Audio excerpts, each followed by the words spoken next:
آله وصحبه وسلم. وزيرك وزارة الجناعسية يورشدها الصوماليات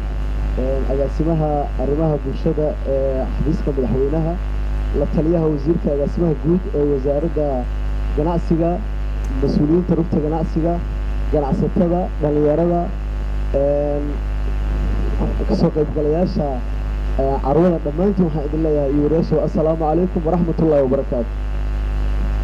سلام كبعدي وحن رامركو أهر رئيسا إنان هاد أليو ولكن صلاة يتيم كيسي أو برامج كان قروح بدن له مقدشو سوقينها مقدشو مركي لبعض لقبنايو سوق أبغولي اسكو هولي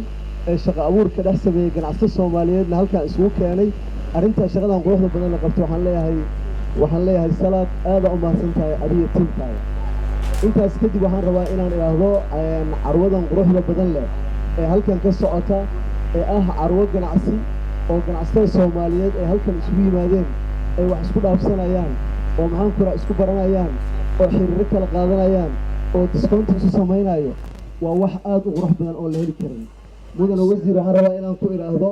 وزير وده كان هرمرك أو سمين أيوه هتكلم كرتا جناعسي وبريهان عروي كي سؤال يسوع بدنا يان مرور بوحال قفتا عروة أو جوكتا أولي ورقولك تيم كاني أو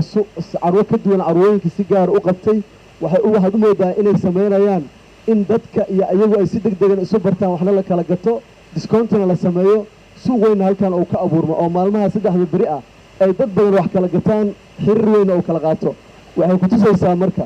meelo badan hadda mar dhow waa timir lagu qabtay sahal hadda iliid miyaa lagu qaban doonaa beerta nabadda waa ka socotaa mid kale weyn waxaan isugu tagi doonaa Puntland 15 bishan February wadanka waxaa moodaa horumarkiisa waxa ku muuqata arwooyinka ay u soo badanayaan markay arwooy soo badataan waxay ku saysaa in ganacsigeena uu korayo aadna aan ugu socono sida darteed wasaaradda ganacsiga oo ah wasaarad weyn oo runtii ganacsiga Soomaaliyeed ay ku tiirsan tahay aanan la shaqeyn oo shaqo weyn ay naga dhaxayso aadna aan ugu mahadcelinayo wasiirka iyo shaqaalaheennaba inaan rabnaa wasiir waxaan rabnaa in arwadii qaranka Soomaaliyeed oo aad saa hadda ka arkaysay ay tiimkan soo abaabulana anaga dhowr goor hore noo weydiiyeen haddana ay weydiinayaan arrintaas wasiir inay wasaaraddu u istaagto gacanna aan naga siisaan sida carwada qaranka ay gacanta ugu soo noqon lahayd wasaaradda iyo rugta ganacsiga si aan u helno inaan carwooyin joogtaa aan qabsan karno aad u dhib yar oo mar kasta position weyn iyo dhul weyn halkaas ku yaalla wax badan noo qabsoomi doona insha Allah haddii la yiraahdo waxaan rabaa inaan u mahadceliyo tiimkan oo runtii shaqo abuurna sameeyey barnaamijkaana ku dhiiraday inay saan u qabtaan ganacsatada ka soo qayb gashay oo ayaguna halkaan yimidna waxaan u rajaynaa inay guulaystaan oo ay ganacsigoodana in badan oo xiriir ay halkaan ka helaan in badanna ay wax ku kala gataan ayna faa'iidaan si ugu soo noqdaan sababtoo haddaan wax isla samaysano dhammaanteen horumar aan wada gaali doonaa waxaan rabaa marka inaan ugu baaqo ganacsatada Soomaaliyeed iyo dadweynaha Soomaaliyeedba carwada halkan ka fulatay suuqweynaha ee saddex bari socon doonta faa'iido idin tahay waxaa laga yaabaa markaad soo booqataan halkan aad timaadaan inaad ku aragtaan sheeyaal ayna arki jirin inaad meesha kala kulantaan ku gaataan sida hadda anaga laftigeena oo hadda aan arkayo in la kala iibsanayo buwaag iyo badeecooyin iyo moobeelo raqiis iyo alaab badan oo casri ah moobeelada nooca ugu dambeeya yaala dharkiya yaala badeecooyin kala duwan nooc walba yaala meeshaan marka waxaan rabnaa dadweynaha Soomaaliyeed inay ku dhiiradaan inay saddexdaas maalmood aysan dhaafin badeecadaas raqiista ah inay u yimaadaan ay ka dukaameystaan meeshaan waxaa taala badeecad jaban oo lagu baranayo iyo xiriir iyo waliba adeeg lagu adeegi doono oo guriga lagu adeegi doono marka aad baratid oo telefoonada address ka qaadatid waxa aad ka dalbatay inaad heli doonto markaas si fudud